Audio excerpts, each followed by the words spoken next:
Hello everyone, welcome to my channel. आज हम लोग पढ़ेंगे पास्ट एडजस्टमेंट का topic from chapter partnership fundamental. ये topic one of the important topic है इस चैप्टर का, जहां से 3-4 मार्क्स का क्वेश्चंस पूछे जाते हैं। तो समझते हैं कि यह पास्ट एडजस्टमेंट का मतलब क्या होता है। एडजस्टमेंट का मतलब होता है कि कोई भी मे बी लाइक हम लोग ने एरर कर दिया होगा या हम लोग ने एंट्री करना हम लोग भूल गए होंगे या कोई भी गलती हो सकता है जो कि पास्ट ईयर से जुड़ा हुआ रहता है। तो पास्ट ईयर में सारे अकाउंट बन जाने के बाद अगर हम लोग करंट ईयर में कुछ बैलेंस ना मिलने की वजह से पता चलता है कि कुछ गलती या कुछ ओमिशन पिछले साल से जुड़ा हुआ है, तो हम लोग करंट ईयर में रह के पिछले कई साल का गलती को हम लोग सुधारते हैं। उस सुधारने को बोलते हैं पास्ट एडजस्टमेंट। तो ये गलती हो सकती है या ये गलती किसी कारण से मतलब ओमिशन के कारण से हो सकता है। तो यहां पर हमें बस एक सिंगल जर्नल एंट्री पास करने पड़ते हैं, जिसकी वजह से मेरे सारे गलतियां क्या हो जाएगा, खत्म हो जाएगा।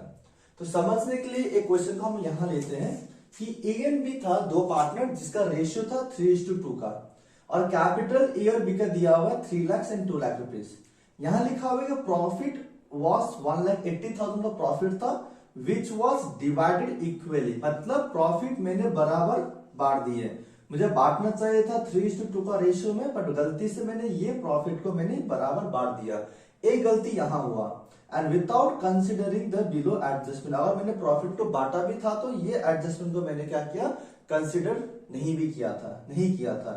तो नंबर ए में लिखा हुआ है कि interest and capital 10% per annum मुझे अलाउ करने थे, मैंने अलाउ नहीं किया। Interest on drawing 10% per annum मुझे चार्ज करने थे, वो भी मैंने चार्ज नहीं किया। सैलरी ए को देने थे 500 रुपए पर मंथ देने थे, वो भी मैंने सैलरी ए को प्रोवाइड नहीं किया। और यहाँ पर ड्राइंग ए और बी का दिया हुआ है 60,000 और 20,000। और यहाँ पर क्वेश्चन लिखा रहेगा पास एंड एडजस्टमेंट एंट्री। तो पास एंड एडजस्टमेंट एंट्री से पता चलता है कि ये मेरा पास एडजस्टमेंट का क्वेश्चन है। और यहाँ पर ये भी पता चलता है क्वेश्चन पढ़कर भी यहाँ पर कुछ गलतियां है, तो उससे पता चलता है ये पास एडजस्टमेंट का क्वेश्चन है। तो पास एडजस्टमेंट के क्वेश्चन के लिए हमें बनाने पड़ते एक जर्नल एंट्री, जो कि हम लोग यहाँ पर जर्नल का फॉर्मेट बनाने पड़ेंगे, जो कि रहेगा डेट, पर्टिकुलर्स, एलएफ, डेबिट का अमाउंट और क्रेडिट का अमाउंट। यह रहेगा जर्नल एंट्री। उसके बाद हमें यहां पर वर्किंग नोट करने पड़ेंगे। वर्किंग नोट जैसे कि यहां पर हमारे दो पार्टनर है, तो हमें 3 कॉलम बनाने पड़ेंगे, 2 पार्टनर के लिए और एक फर्म के लिए। 3 पार्टनर रहेंगे तो हमें यहां पर 4 कॉलम बनाने पड़ेंगे, एक पार्टनर के लिए और 3 पार्टनर के लिए और एक फर्म के लिए। तो जितने पार्टनर रहेंगे उससे एक ज्यादा हमें बनाने पड़ेंगे फॉर्मेट कॉलम्स। तो यहां रहेगा ए, यहां रहेगा बी और ये रहेगा फर्म लिख सकते हैं, या हम यहां पर टोटल लिख सकते हैं। इसको बोल सकते हैं एडजस्टमेंट टेबल, यहां लिख सकते हैं इसमें statement showing adjustment to be made, या हम लोग यहां पर एडजस्टमेंट टेबल भी लिख सकते हैं। यहां लिखेंगे पर्टिकुलर्स। तो सबसे पहले जो गलती था ये था मेरा प्रॉफिट। अगर प्रॉफिट मैंने गलत डिस्ट्रीब्यूट किया हुआ है तो सुधारने के लिए क्या करेंगे, प्रॉफिट को हम लोग वापस लेंगे। समझना ये जो एडजस्टमेंट कर रहे हैं ये हम लोग पार्टनर्स के कैपिटल अकाउंट में एडजस्ट कर रहे हैं। मतलब अगर पार्टनर्स को मिल रहा है तो प्लस करेंगे, पार्टनर से लिया जाएगा तो करेंगे यहाँ पर माइनस। और हमें ये भी पता है कि अगर वो चीज पार्टनर्स के लिए इनकम होगा तो वो फर्म के लिए एक्सपेंस होगा, पार्टनर्स के लिए अगर वो एक्सपेंस है तो वो फर्म के लिए इनकम होगा। जिससे कि अगर यहाँ पर पार्टनर ए को सैलरी मिल रहा है तो उसको कौन देगा, सैलरी फर्म देगा। तो यहाँ पर फर्म के लिए हुआ एक्सपेंस और पार्टनर ए के लिए हुआ इनकम। तो पार्टनर में अगर प्लस होते हैं तो फर्म में हो जाएंगे माइनस, पार्टनर में माइनस होंगे तो फर्म में होगा वो प्लस, तो वो हो जाएगा ऑपोजिट। तो फर्स्ट जो है गलती वो है प्रॉफिट से जुड़ा हुआ। प्रॉफिट क्या हुआ, गलत बटा, साथ ही साथ ये एडजस्टमेंट बिना किए प्रॉफिट को बांट दिया हम। तो यहां पर क्या करेंगे, प्रॉफिट को पहले वापस लेंगे, प्रॉफिट टेकन बैक। तो जिस रेशियो में मैंने दिया था उसी रेशियो में हम वापस लेंगे, जो कि इक्वली 1:1। तो 1,80,000 का अगर हम 1:1 में लेंगे तो यहां पर क्या करेंगे, लिया जा रहा है सो माइनस, लिया जा रहा है सो माइनस। तो यहां आ जाएगा ए में 90,000, बी में भी आ जाएगा 90,000, सो अगर हम लोग ए और बी से ये 90,000 रुपए वापस लेंगे तो वो पैसा कहाँ आएगा, बिजनेस में आएगा। जैसे कि यहाँ पर माइनस हो रहा है तो बिजनेस में जब वो पैसा आएगा तो बिजनेस में करेंगे यहाँ पर प्लस। जैसे फर्म में वो प्रॉफिट जो टोटल गलत बटा था वो प्रॉफिट बिजनेस में जब जब अगर आ जाता है तो वो प्रॉफिट के बाद हम जो भी हमने एडजस्टमेंट नहीं किया वो एडजस्टमेंट करते हैं, जैसे हम लोग पीएल अप्रूव में करते थे वैसे ही करते हैं। फर्स्ट क्या है यहाँ पर आईओसी मुझे 10% प्रोवाइड करना था, मैंने प्रोवाइड नहीं किया। लिखेंगे interest on capital provided at the rate of 10% per annum. तो यहाँ पर कैपिटल दिया हुआ है 3 लाख और 2 लाख रुपए, 10% 3 लाख का होगा 30,000, 2 लाख का होगा 10%। इंटरेस्ट ऑन कैपिटल प्रोवाइड करते हैं पार्टनर्स को तो उन लोगों के लिए फायदा होता है, तो यहाँ करेंगे प्लस। तो यहाँ करेंगे ए को 30,000 का प्लस, बी में करेंगे 20,000 का प्लस। तो इंटरेस्ट ऑन कैपिटल जब पार्टनर्स को मिलता है तो प्रॉफिट क्या होगा, डिक्रीज होगा। तो यहाँ पे प्लस हो रहा है तो यहाँ करेंगे माइनस, कितना, टोटल 50,000। उसके बाद नेक्स्ट यहाँ पर इंटरेस्ट ऑन ड्रॉइंग 10% मुझे चार्ज करना था, मैंने चार्ज नहीं किया।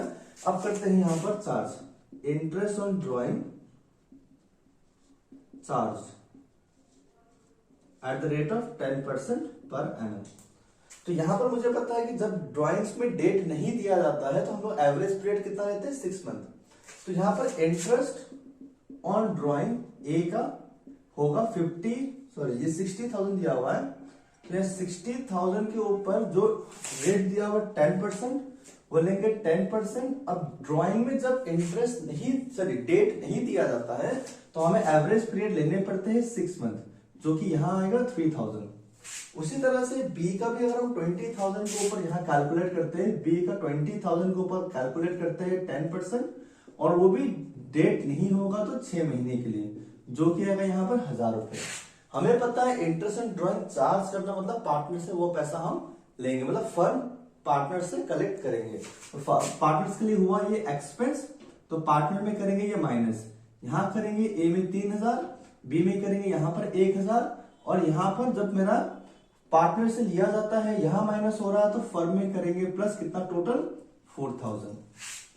नेक्स्ट यहां पर है ये ए और बी हो गया। सी में लिखा है salary to A 500 per month, हर महीने 500 रुपए ए को सैलरी दिया जाएगा, जो कि नहीं दिया था, तो लिखिए यहां पर सैलरी प्रोवाइडेड। तो ए को प्रोवाइड करेंगे 500 पर मंथ लिखा है तो इंटू 12, जो कि आ रहा है 6,000 रुपए। तो ए को मिलेगा तो ए में प्लस करेंगे 6,000 रुपए, बी को नहीं मिल रहा तो करेंगे डैश, यहां प्लस हो रहा है तो फर्म में करेंगे यहां पर माइनस, कितने से, 6,000 से।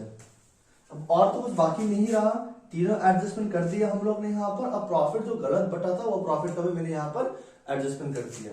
ये करने के बाद यहाँ एक लाइन खींचेंगे और ये बैलेंस से करते हैं कि अभी बैलेंस कितना बचा, बैलेंस। तो यहां देखते हैं कि 90 प्लस 30, ये माइनस का, ये प्लस का है, ये माइनस का, ये प्लस का। सो 90 माइनस 30, 60,000 माइनस का, 60 माइनस 6,000 इज 54 प्लस 3, 57,000 आया यहां पर माइनस का। उसके बाद यहां पर 90 माइनस 20, 70 में ये क्या है 71,000, वो भी आया माइनस का। अब मेरे पास प्रॉफिट कितना बचा यहां पर, 180 माइनस 50, 130 प्लस 4, 134 और 6,000 128। सो 128,000 का प्रॉफिट यहां पर बचा। अल्टीमेटली 180 में से सारे एडजस्टमेंट करने के बाद मेरे पास जो फाइनल प्रॉफिट बच रहा है वो है 1,28,000 रुपए। ये 1,28,000 का जो प्रॉफिट बचा है वो अल्टीमेटली हम पार्टनर्स में बांटेंगे, किस रेशियो में, जिस रेशियो में वो लोग प्रॉफिट को बांटते थे। तो यहां लिखेंगे profit distributed, profit distributed in the ratio 3:2 का रेशियो में हम लोग प्रॉफिट को डिस्ट्रीब्यूट यहां पर करेंगे बिटवीन ए एंड बी। तो ये जो 1,28,000 रुपए है, 1,28,000 को हम लोग बांटेंगे ए और बी में। तो ए का है 3, इसका है 2, तो 3 + 2 होता है 5, तो डिवाइड बाय 5 करेंगे यहां पर तो आएगा 25,600। तो ए के लिए हमें मल्टीप्लाई करने पड़ेंगे यहां पर 3 से, और बी के लिए मल्टीप्लाई करने पड़ेंगे यहां पर 2 से। तो कितना आएगा ये,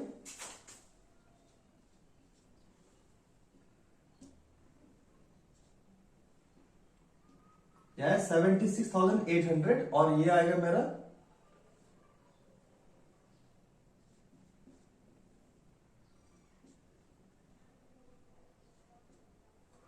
यह है 51,200। तो ये जो प्रॉफिट दोनों को मिल रहा है तो हम लोग क्या करेंगे, यहाँ पर प्लस का साइन लगा देंगे क्योंकि प्रॉफिट मिल रहा है। जबकि प्रॉफिट दोनों में बढ़ चुका है, ये प्रॉफिट खत्म हो गया है, और जैसे कि यहाँ पर प्लस आ रहा है तो फर्म में क्या होना चाहिए, माइनस। कितने, जितने बटे पार्टनर्स में पूरे 1,28,000 रुपए। आई होप से यहां तक समझ में आया होगा। फिर यहां पर कैलकुलेट करेंगे और final net effect. Net effect तो यहां पर देखते हैं कि 76,800 में हम 57,000 को यहां पर माइनस करते हैं तो मेरा यहां पर आएगा 19,800। प्लस वाला साइन ज्यादा है, 76,800 ज्यादा है, साइन प्लस है, तो यहाँ आंसर में भी साइन प्लस ही आएगा।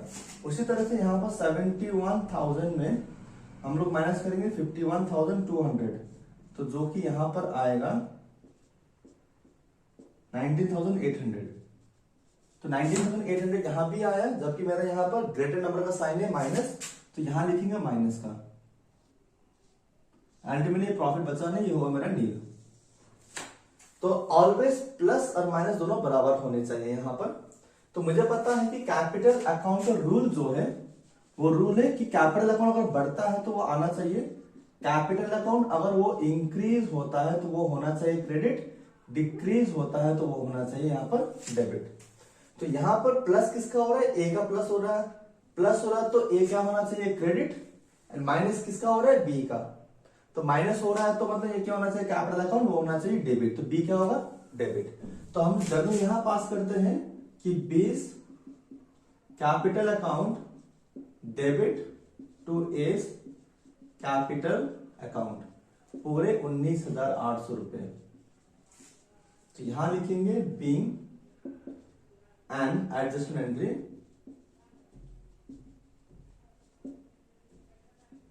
पास्ट। ये हुआ पास्ट एडजस्टमेंट का फुल फ्लेज्ड क्वेश्चन। अब ये जरूरी नहीं है कि हर एक क्वेश्चन में प्रॉफिट दिया रहेगा, प्रॉफिट नहीं दिया हुआ है तो बाकी काम लोग जैसे एडजस्टमेंट करते थे वैसे ही करने पड़ेंगे। चलिए दूसरा क्वेश्चन करते हैं। यहाँ पर लिखा है कि ए और बी पार्टनर था, रेशियो था 1:1 का। इन लोगों का कैपिटल दिया है, ए का 3 लाख, बी का दिया है 2 लाख। लिखा है कि IOC at the rate of 10% per annum was omitted, मतलब आईओसी मुझे प्रोवाइड करना था, मैंने प्रोवाइड नहीं किया तो गलती हो गया। तो ऑमिट मतलब रिकॉर्ड नहीं किया, तो गलती को सुधारने के लिए क्या करेंगे, इसको रिकॉर्ड कर देंगे। पास इन एडजस्टमेंट एंट्री, और कुछ लिखा हुआ नहीं है तो रिकॉर्ड नहीं किया तो रिकॉर्ड करेंगे। तो यहां लिखेंगे interest on capital provided at the rate of 10% per annum. तो यहां पर 3 लाख से 10% आएगा 30,000, 2 लाख से 10% आएगा 20,000। तो ए और बी को मिलेगा इंटरेस्ट इन कैपिटल, तो ए में प्लस करेंगे और बी में भी प्लस करेंगे। यहां प्लस करेंगे 30,000, यहां प्लस करेंगे 20,000। पार्टनर्स को मिलता है तो फर्म के लिए होता है नुकसान, और फर्म में यहां क्या करेंगे, माइनस करेंगे। तो 30 + 20 होगा मेरा यहाँ पर 50,000, तो यहां पर आएगा मेरा पूरे लॉस 50,000 के लिए। अल्टीमेटली ये जो 50 का नुकसान है वो अल्टीमेटली ए और बी ही बियर करेगा। तो यहां लिखेंगे लॉस एडजस्टेड या लॉस डिस्ट्रीब्यूटेड। रेशियो दिया हुआ ओल्ड रेशियो जो कि है 1:1। तो 50,000 का जो नुकसान है ए और बी को बियर करना पड़ेगा। तो हमें पता है कि जब भी नुकसान बियर करते हैं पार्टनर्स का अकाउंट घटता है, तो यहां पर माइनस करेंगे। और बेसिकली ऐसे भी समझ सकते हैं कि अगर माइनस वाले फिगर को बांटते हैं तो यहां भी माइनस ही आएगा। तो 50 को 1:1 में बांटेंगे तो यहां आएगा मेरा 25,000, यहां भी आएगा 25,000। यहां माइनस हो रहा है तो यहां क्या होगा, प्लस। कितने, पूरे 50 जो मैंने बांटा। अब यहां कैलकुलेट करेंगे नेट इफेक्ट। तो 30 - 25 करने से आएगा मेरा 5,000। 30,000 ज्यादा है तो 30 में करेंगे, यहां पर साइन प्लस है तो उसी का साइन कैरी फॉरवर्ड यहां होगा। 20 - 25 यहां आएगा 5,000, एंड देखते हैं यहां पर 25 का साइन माइनस है तो आएगा माइनस, और ये आ जाएगा मेरा यहां पर नील। और कैपिटल अकाउंट का रूल क्या है, प्लस होने से क्रेडिट, माइनस होने से डेबिट। तो यहाँ प्लस हो रहा है तो ये हो जाएगा मेरा क्रेडिट, माइनस होने से यहाँ हो जाएगा मेरा ये डेबिट। एंड डेबिट क्रेडिट दोनों हमेशा क्या होना चाहिए, इक्वल होना चाहिए। ये क्वेश्चन हो गया मेरा वर्किंग नोट, क्वेश्चन का वर्किंग नोट कंप्लीट। तो यहाँ एंट्री क्या हो जाएगा, journal entries, B's capital account debit to S capital account 5,000 5,000। Narration वही रहेगा, being and adjustment entry passed. I hope so ये पास्ट एडजस्टमेंट का टॉपिक क्लियरली समझ में आया होगा।